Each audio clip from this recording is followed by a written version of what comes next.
Hello there, and today we're going to take a look at a game that is... This game has... When talking about this game, words are just not going to cut it this time. So let's try this instead. Need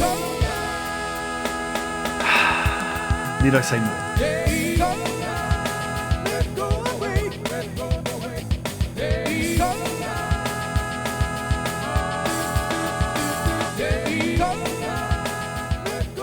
Hello there and welcome to episode 4 of Best of the Best Racing Games. And today it's time for a bit of Daytona USA. Now I'm pretty sure that every arcade I've ever been to has had Daytona USA in it. Like, it was a phenomenon. And for me it just encapsulates the arcade experience.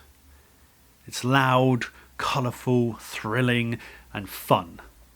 And it just takes you out of the daily grind for a little bit. And provides the exhilaration you need to snap out of the coma of modern life. And once again, it's brought to you by Sega.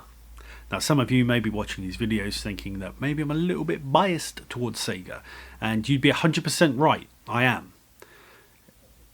They made some of the best racing games out there, and there's just no getting around it. So in a series like this, a lot of the racing games are going to be from Sega, and I take no shame in that. And this one, I think, deserves to be called iconic. So let's take a look why. Daytona USA, the arcade version, pioneered the Model 2 arcade architecture. In fact, it was during a meeting to discuss the Model 2 in America that the game designer Toshihiro Nagoshi first went to a NASCAR race.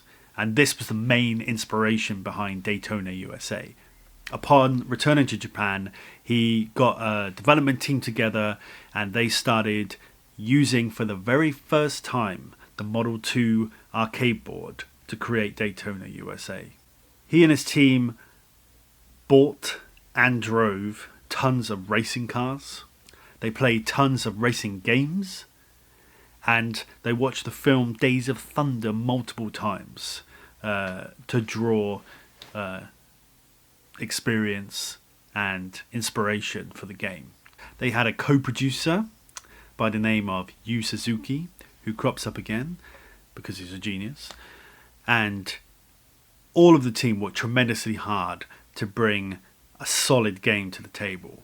And I think it's a testament to their hard work that Daytona USA has the legacy that it has, which is still felt even to this day.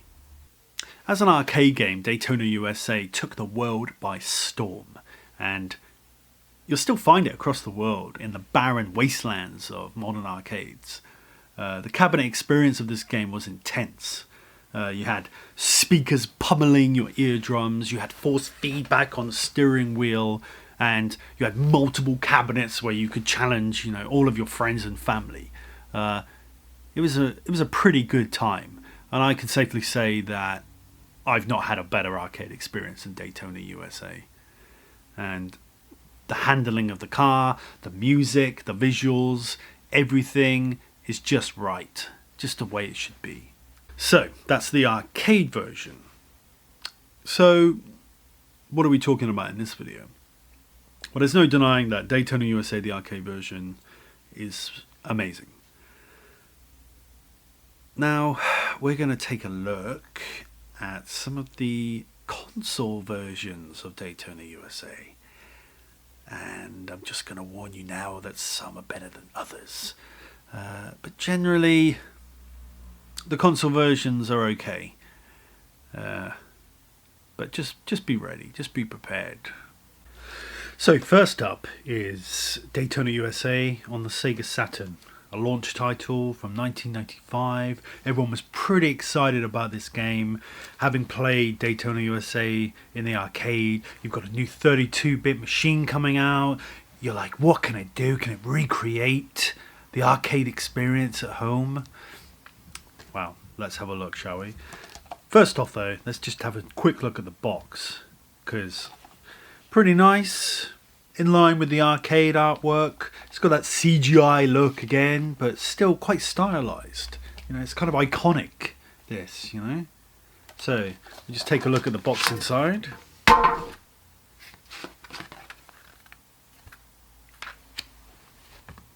So we finally get to it. We finally get to the shitty Sega Saturn cases. I mean, look at this. Look.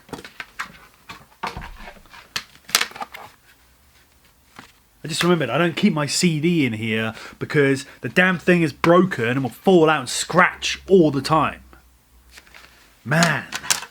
Up until now, all of my boxes for the games that we've done so far have been fine.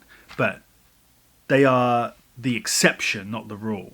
Because this is what you get with some modern Sega Saturn cases. I mean, I don't understand why they're so shoddy. You know, the Sega Rally one I could barely get open. These ones just fall apart. Anyway.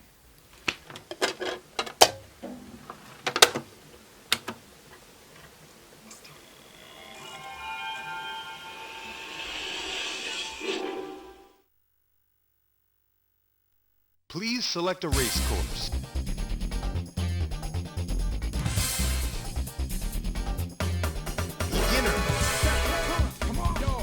Please choose manual or automatic transmission. Automatic. Gentlemen, start your engines.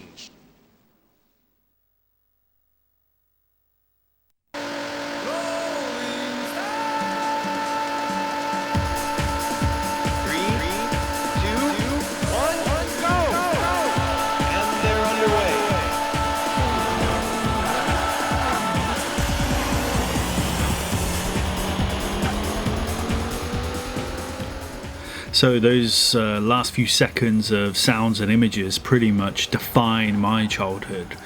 I remember going on the arcade cabinet, and when that stuff came up on the screen and in the speakers, you felt such a sense of exhilaration, and I don't know, you were just ready to race. Tons of excitement, especially, you know, when you're a kid.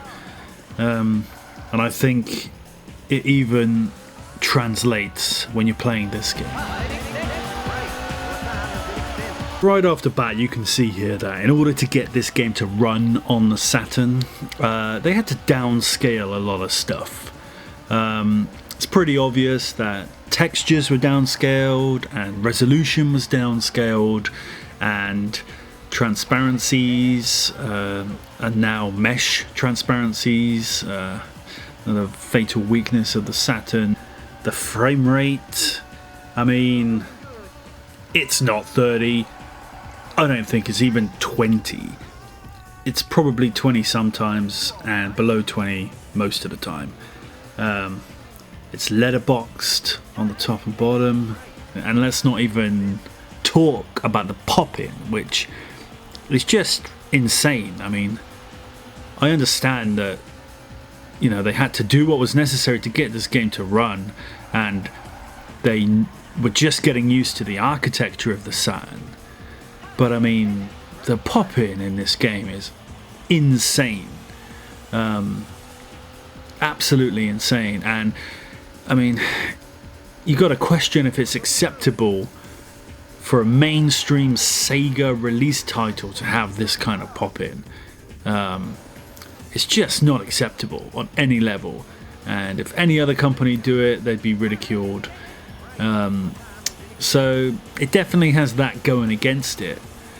Saying that, it still looks like Daytona USA, and more importantly, it still feels like Daytona USA, and that is enough on some level. Because you've got to remember, unless you were willing to go to an arcade to play this, you didn't have this in your home. So the idea that you would actually be able to pop in a disc and play this game at home, I mean, it's perfectly acceptable to have some of the visuals and things downscaled in order to have that happen. Most people would gladly give up those things to have it at home. And the essential gameplay is there, the essential look is there, and the sounds and music are all there. And it feels like the arcade experience, even if it doesn't necessarily look like it. But I really enjoyed this game, and it was quite popular. The reviews for this game were pretty good on release, because I think everyone deep down kind of knew that it looked okay for a 32-bit game. And you've got to remember, this was a launch title, so there wasn't much to compare it to at the time. So overall, Daytona USA on the Saturn was not too bad, in all honesty. Now, you can't talk about Daytona USA without mentioning the ultra cheesy music, which, I mean, Sega have a lot of cheesy music, but I have to say that this game takes the cake for cheesy music, because some of the stuff that's in here is crazy, but it fits the game perfectly. When you're behind the wheel of that car racing, it brings a smile to your face, it gets you pumped, and you just feel good. So in that way, it's mission accomplished. The music was done by Takanobu Mitsuyoshi, who also performed the vocals for it, which are just fantastic. Let's take a listen.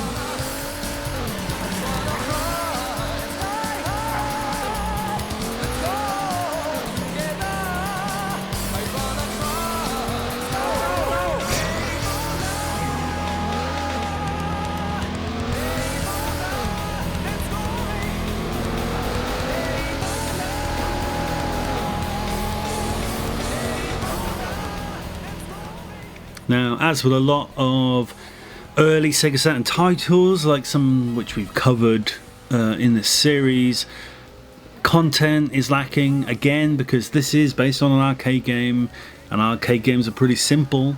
So this is basically the arcade game translated onto a disc. But the point of it is to have repeat playthroughs. So in that sense, you got exactly what you wanted and what you paid for in this game. It would have been nice to have a few more tracks, a few more cars, but let's be fair, if you've got the Hornet, what else do you need, really? Now, list your name with the other champions.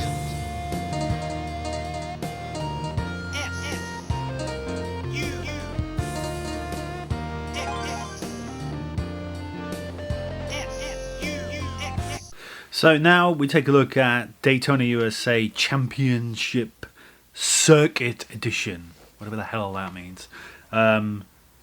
So once again, box art similar, CGI look, kind of stylized again. Yeah, I still like it, even though that's not the real Hornet, and we'll get to that when we get to the game. But that's not the Hornet, that's some pretend Hornet, new redesigned Hornet. But yeah, looks okay. And look, hallelujah, it actually opens and holds a CD like a case is supposed to. So, you know, I mean, it's still got this this chip here, but, you know, at least it's intact. Hallelujah, thank God. But yeah, not too bad. Not too bad at all.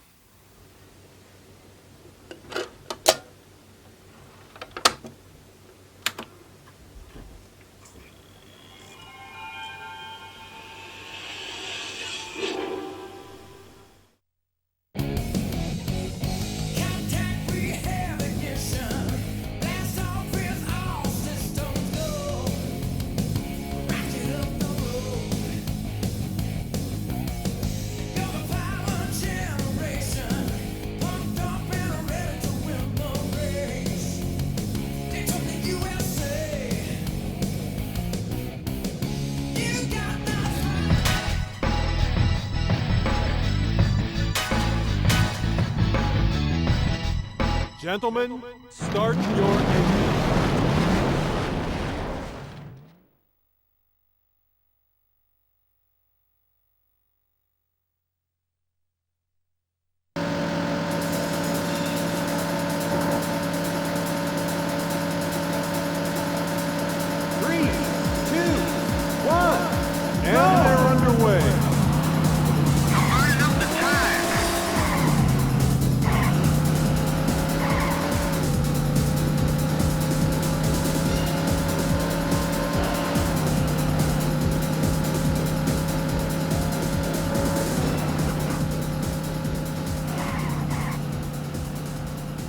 I'm going to tell you all right now.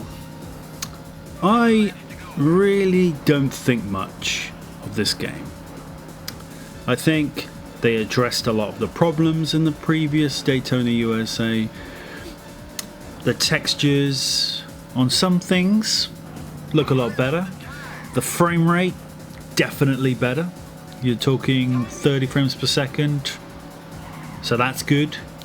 There is definitely less pop-in, which is good.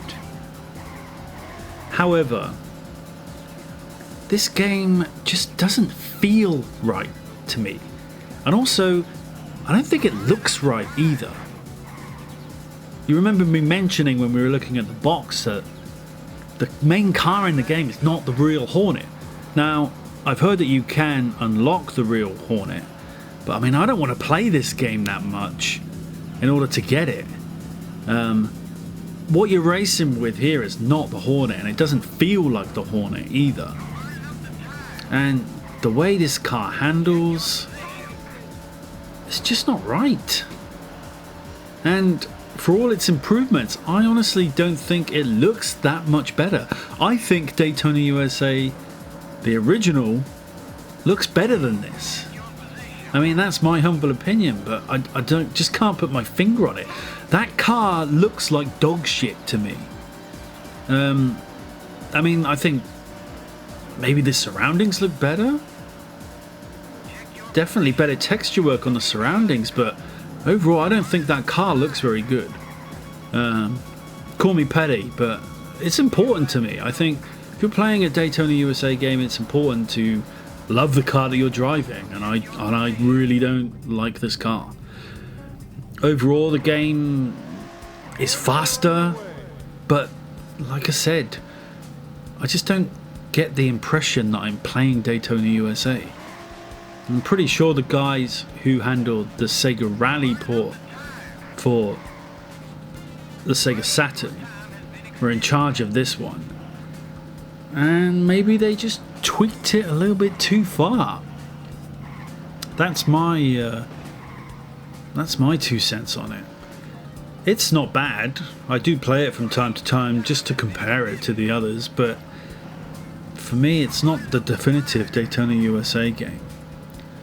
And also the music is, they've changed it.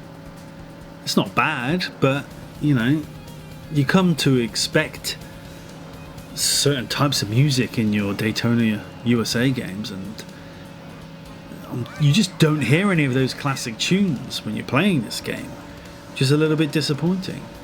So overall, I think they were trying to correct the mistakes of the previous game, but for me, it strays too far.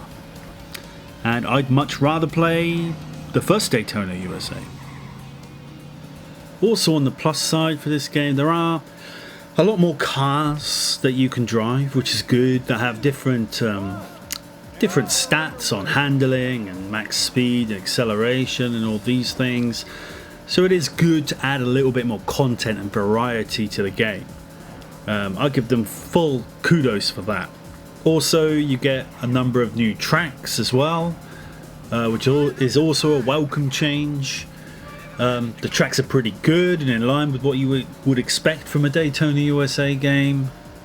But do any of these things really make up for the way the game feels off? For me, no, it doesn't. Okay, time to look at Daytona USA 2001 on Dreamcast. Now, I really like Dreamcast cases, I gotta say. They are pretty sturdy. They can break, but that's usually because people don't take care of them properly. But you know, if you take care of it, they're pretty sturdy cases, and they're really good. I really enjoy them. I mean, this one, I still can't keep it in the front because this is broken. But that wasn't me, because I take care of my stuff. But you know, it still looks good in the back there with the CD and everything, and can't really complain about Dreamcast stuff. And still sort of stylized, but yeah, still looks great.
Ladies and gentlemen, start your engines. 3,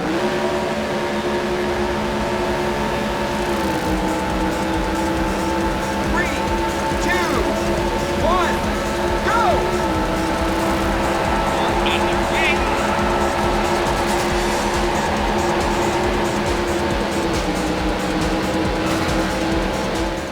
So, after the iffy start on the Saturn, some good, some bad things, but generally a lot of things translate pretty well over to the Saturn, and no one's kicking up too much of a fuss because, this is the first time we've had these type of 3D games in our homes before, so, you take what you can get. But now that we get to the Dreamcast, we're just talking about a whole new level of polish. In my humble opinion, I think that Dreamcast games still hold up to this day. I think you can put them side by side with PS3, PS4, and obviously they're not going to look as good, and there's going to be details missing, and all of these types of things. But generally, I think Dreamcast graphics still pop in a way that makes them look so good even today. And honestly, I play Dreamcast sometimes and I think this could be on the PS3. And this is one of those games. I think this game looks absolutely gorgeous. Is it as good as the arcade? Hard to say. I personally don't think so, but it still looks fantastic. There's hardly any pop in. It runs really smoothly. The cars look fantastic. You get a good overall package here. You've got all the tracks from the Championship Circuit Edition. You have other cars that you can drive as well. You can tweak your car's performance and things like this. And that's actually a really good thing because off the bat, the handling of the cars in this game are not perfect. And they do feel off. They're a little bit too skiddy for my liking. A little bit too sensitive. But if you go into the settings and bring some things down to make the car a little less responsive, I've saved this onto the virtual memory on my Dreamcast, the settings for this game, because I found the perfect balance to make it feel like the original Daytona USA. So if you take the fact that you can adjust the controls to make them exactly what you want, and the amazing graphics, the sound is awesome, the music, cheesy music is all back, everything that you would expect is here. If you take all of that together, this is a pretty definitive version of Daytona USA. It's not arcade perfect, but for a Dreamcast owner, not too bad at all. And I mean, you can see as soon as you watch the gameplay for this or play the game, this compared to Saturn is a whole new level. The jump is just incredible, and I think it still holds up even today. And I love this game, and I love the Dreamcast, and yeah, pretty awesome. You placed 28.